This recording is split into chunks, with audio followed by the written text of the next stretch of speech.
Hello everyone, आप लोग कैसे हैं? आई होप आप लोग बहुत बढ़िया होंगे लोग और आप लोग को पढ़ाई बहुत बेहतर होता है। इस क्लास को स्टार्ट करते हैं और आज जानने वाले हैं 5 नंबर क्वेश्चन की। इससे पहले हमने 4 क्वेश्चन को बढ़ने से डिफाइन कर लिया था और आज हमने 5 number question 5 number question card है कि जांच कीजिए कि क्या सभी क्वेश्चन नंबर 5 नंबर की बना कि जांच कीजिए कि क्या किसी प्रकृत संख्या इन के लिए संख्या छग पर इन अंक कभी 0 पर समाप्त हो सकती है। मतलब बोल रहा है, समझिएगा क्वेश्चन को जरा गौर से, कि जांच कीजिए मतलब को क्या करना है, उसको डिफाइन करना है, मतलब सिद्ध करना है इसको, ठीक है, प्रूव्ड करना है कि क्या किसी प्रकृत संख्या इन के लिए संख्या छग पर इन अंक 0 पर समाप्त हो सकती है।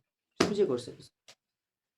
भाई तो बोला है ना कि इन क्या है, ये प्रकृत संख्या, क्या है ये प्रकृत संख्या है, ठीक है। ये बोला प्रकृत संख्या है तो बोले छग पर एन क्या कभी यह 0 पर समाप्त हो सकती है। ये बोल रहा है छग पर एन कभी 0 पर समाप्त हो सकती है। समझिए क्वेश्चन को अच्छे से देखिएगा। एक बात आपको बताते हैं कि कभी भी किसी भी संख्या को 0 पर समाप्त होने के लिए उसका गुणनखंड कम से कम 2 और 5 के रूप का होने, मैंने कि 2 और 5 के रूप का होना चाहिए, तभी वो क्या होगा, आपका किसी भी संख्या का 0 पर वो समाप्त हो सकती है, वरना वो 0 पर नहीं समाप्त होगी। समझिएगा। अब 6 का जब गुणनखंड करेंगे हम, तो 6 का गुणनखंड कितना होगा, 2 और कितना होगा, 3 होगा, राइट। एक बार करके बताते हैं आपको, दिखा देते हैं, देखिए करने से। 6 जब कटेंगे गुणनखंड कितने से कटेगा, 2 से तक कितना आएगा, 3, 3 से कटेंगे कितना आएगा, 1। इसका मतलब इससे गुणनखंड कितना आ गया, 2 गुने का 3 के पावर कितना हो गया, n। अब बताइए कि मेरे को इसमें गुणनखंड 2 और 5 आया है, नहीं आया ना। जब तक इसमें 2 और 5 का नहीं होगा ना, 2 और 5 होना अनिवार्य है, कैसे भी किसी भी स्थिति में, तभी जाकर ये किसी संख्या की 0 पर समाप्त हो सकती है, ठीक है। कैसे समझिएगा। 2 बचे कितना होगा, 10। अगर माने कि 2 बचे 10 हो गया, ठीक है। इसमें एक और संख्या जोड़े 2, तो बचे 10, 10 दूनी की 20। अब मैंने किस पे जोड़ दिया, फिर एक और 2 जोड़ दिया, 20, 20 दूनी की 40, एक 5 जोड़ दिए, 40 बचे, 4 बचे का 20, कितना हो जाएगा, 200। मतलब कि मेरे को 2 और 5 होना चाहिए, तभी जाकर मेरे को कोई भी संख्या 0 पर प्राप्त हो सकती है, ठीक है। तो आप लोग देखिएगा, क्या इसमें का गुणनखंड 6 का गुणनखंड 2 और 5 है, इसमें नहीं है ना। ओनली क्या है, 2 है, परंतु 5 नहीं है। तो लिख सकते हैं कि किसी भी संख्या को, किसी भी, कैसे ऐसे उसको और बनी सकते हैं, और कोई भी संख्या, कोई भी संख्या 0 पर तब समाप्त होगी, समाप्त होगी जब उस संख्या जब जब वह संख्या का गुणनखंड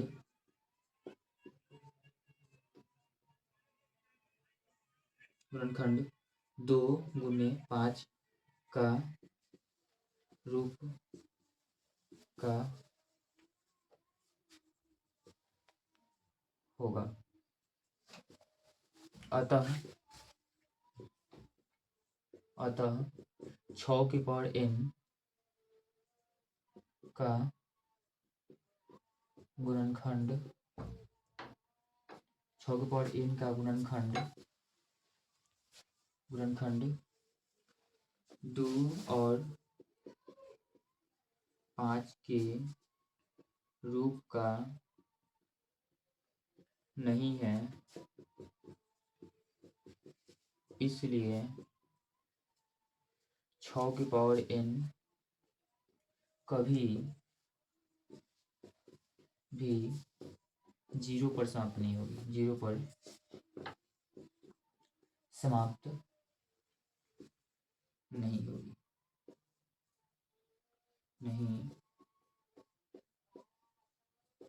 ठीक है। मतलब कि बोल रहा है कि क्या 6 के पावर n कभी 0 पर समाप्त, कब 0 पर समाप्त सकती है, जब n प्राकृतिक संख्या हो। तो 6 के पावर n या फिर कोई भी संख्या के 0 पर तब समाप्त हो सकती है जब वो संख्या का गुणनखंड 2 और 5 के रूप का होगा। मतलब इससे मतलब नहीं, एक सुनिए, अभी आप लोगों के मन में डाउट आ रहा होगा, क्या खाली 2 और 5 ही होना चाहिए, ठीक है। क्या एक ही को 2 और एक ही को 5 होना चाहिए, और भी हो सकता है ना, कोई दिक्कत नहीं भाई, हो सकता है 5 भी हो सकता है, और भी 2 हो सकते हैं, और भी 5, मतलब जितना संख्या हो जाए, बट हाँ 2 और 5 के रूप का जरूर होना चाहिए, तभी वो संख्या का 0 पर समाप्त हो सकती है, वरना वो 0 पर समाप्त नहीं होगी। तो मेरे को पता है ना, देखो इसमें क्या आ रहा है, दो और 3 आ रहे, परंतु 5 आ रहा है, नहीं आ रहा, 2 तो आ जा रहा है बट 5 इसमें नहीं आ रहा है, इसलिए यह संख्या कभी भी 0 पर समाप्त नहीं हो सकती है, ठीक है। इसके बाद नेक्स्ट क्वेश्चन देखेंगे, ये कितना हो गया मेरे को, 6 नंबर, 5 नंबर क्वेश्चन आएगा ना। अब मेरे को 6 नंबर क्वेश्चन को देखना शुरुआत करेंगे, सुना, समझिए। अब 6 नंबर मेरा क्वेश्चन कार्ड है कि 6 नंबर क्वेश्चन में समझिए क्या है, बोल रहा है कि व्याख्या कीजिए कि 7 गुने 13 प्लस का कितना है 13। एक क्वेश्चन है 7 गुने 11 गुने का 13 प्लस का कितना है 13। और इसमें एक और क्वेश्चन है और बोल रहा है इसमें कितना, तो आपका इसमें बोला है फिर कितना, तो आपका 7 गुने 6 गुने 5 गुने 4 गुने 3 गुने 2 गुने 1, मतलब 7 6 5 4 3 2 1। अब प्लस का कितना दे दिया फिर आपका 5 दे दिया, कितना दे दिया इसमें फिर प्लस का 5। अब बोल रहा है कि यार ये 5 भाज्य संख्या क्यों है, बोला है कि ये भाज्य संख्या है, आपको दिखाना है, दर्शाना है, मतलब कि इसको सिद्ध करना है कि क्या यह संख्या भाज्य संख्या है, इसको सिद्ध करना है, समझिएगा। तो चलिए इसको सिद्ध करते हैं क्वेश्चन को। ओके, तो आपको कुछ नहीं करना है, बस करना क्या है, इस पहले इसको सिद्ध करते हैं। तो इसमें देखेंगे कॉमन मतलब दो इसमें पद दिखाई दे रहा है, पद कितना दिखाई दे रहा है, दो दिखाई दे रहा है। दोनों में क्या कॉमन दिखाई दे रहा है, इसमें 13 भी, इसमें भी 13 है ना, तो दोनों में से हम 13 क्या कर लेते हैं, आउट कर लेते हैं। तो यहाँ पे क्या बचेगा 7 बचेगा, गुणने का 11 बचेगा, गुणने का यहाँ पे क्या बचेगा 1, प्लस का कितना बचेगा 1। ओके, अब 13 का 13 कॉमन ले लिए, और यहाँ पे क्या है, अब 7 में 11 से गुणा कर सकते 77, ये कितना हो जाएगा 78 हो जाएगा। ठीक है, और 13 का 13, एक मिनट, ठीक है। अब ये ब्रैकेट का मतलब क्या होता है, गुना। ठीक है, तो 13 गुने का हो गया 78, राइट। अब 13 78 करेंगे। अब 78 देखेंगे किसी यानी कि आपका क्या बोलते हैं ना, इसका गुणनखंड कितना है कि नहीं है, सुनेगा। तो 78 इसका गुणनखंड करेंगे तो कितना हो जाएगा 13, गुणने का इसका हो जाएगा 13 छक 78, यानी कि 2 गुणने का 3, 2 3 6 और 6 13 कितना हो जाएगा आपका 71, यहाँ पे 78 और गुणने का 1। अब सुनिएगा, कोई भी संख्या भाज्य तब हो सकती है, मतलब कि देखिए भाज्य का मतलब हो गया ना कि वो संख्या किसी अन्य संख्या से कर सकती है जिसका गुणनखंड 1 या 2 से अधिक होती है, तो उसे हम क्या कहते हैं भाज्य संख्या कहलाएंगे। ठीक है, बट समझिएगा इसका, देखिएगा जो 78 से गुण भाज्य कितने, आपका गुणनखंड कितना है 1 2 3 और 13 भी है ना, इसका मतलब ये क्या हो सकती है भाज्य संख्या है। ठीक है, मतलब एक और स्वयं के अलावा किसी और संख्या से भी कटे तो उसे क्या कहते हैं भाज्य संख्या कहते हैं ना। तो ये 13 और ये 78 है ना, जो कि एक और स्वयं के अलावा किसी और से भी से कट रहे हैं, किससे 13 2 3 और 13 से कट रहा है, मतलब इसकी गुणनखंड कितना है, देखिए कितना ज्यादा है, इसलिए यह क्या है एक भाज्य संख्या है। क्या ये भाज्य संख्या है। ओके, इसमें देखेंगे, इसमें मेरे को कॉमन क्या दिखाई दे रहा है, इसमें देखेंगे तो मेरे को 7 6 5, इसमें 5 है, इसमें 2 पद दिखाई दे रहा है, देखिएगा इसमें भी 2 पद है, क्या कॉमन दिखाई दे रहा है 5। तो बचेगा 7 गुने 6 गुने का 4 गुने 3 गुने 2 गुने का 1, और एक और बचेगा 1 प्लस का बचेगा 1 बचेगा। ठीक है, ये 5 के लिए वो 1 लिख दिए, 5 यहाँ से निकाले तो यहाँ पे क्या बच गया 1 बच गया, तो बीच में था बट हमने उधर लिख दिया, कोई दिक्कत नहीं है। और इसको मल्टीप्लीकेशन करेंगे तो कितना हो जाएगा, तो 2 3 6, ओके 6 5 6 6 चौका 24, और 24 छक्का कितना हो जाएगा, तो 24 में छक्का हो जाएगा मेरे को 24 गुने का 6, तो 6 चौका 24 के 4, और 6 दूनी 12, और 12 दो कितना हो जाएगा 14, 144। 144 में 7 से फिर कटेंगे तो कितना हो जाएगा मेरे को, तो 7 चौका 28 के 8, और 7 चौका 28 को और 2 कितना हो जाएगा 28 को 30 के 0 हाथ में 3, और 7 एकम 7 और 7 3 10, 1008 हो गया। अब 1008 हो गया, ये कितना हो गया, ये वो 1009 हो जाएगा। ठीक है, गुणने का 5। अब 1009 और कितना हो गया 5। अब इसका जब 1009 का हम गुणनखंड करेंगे तो गुणनखंड इसका क्या हो जाएगा 1009 का गुणनखंड, 1009 का जो हम गुणनखंड करें तो 3 3 के 9, और एक बचेगा आपका इतने हंसी लेने के 6 3 1, और 11 3 7 लेने के 6 29, 7 लेने के 6 3 3 3 लेने के 6 6 जाएगा 36, 1009।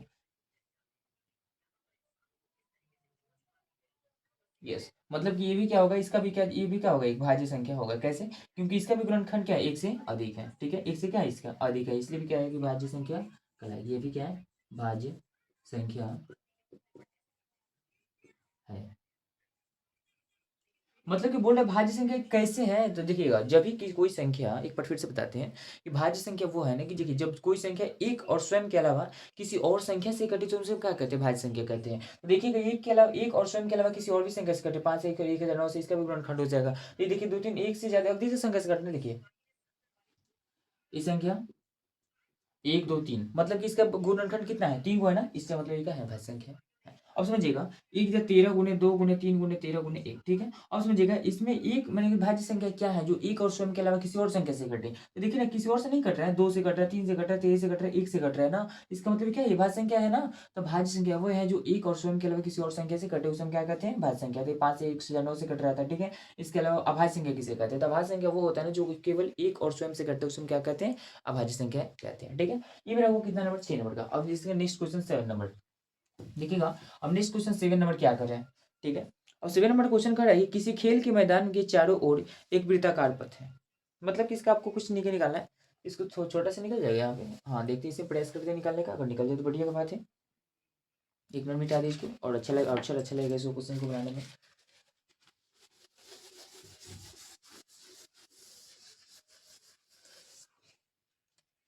ये बता दें कितना नंबर आपका, 7 नंबर क्वेश्चन हो जाएगा, समझिएगा। 7 में इस पर सॉरी का लास्ट क्वेश्चन है। क्वेश्चन कह रहा है कि किसी खेल के मैदान के चारों ओर, एक मैदान है जो कि इसके चारों ओर बोल रहा है, ठीक है।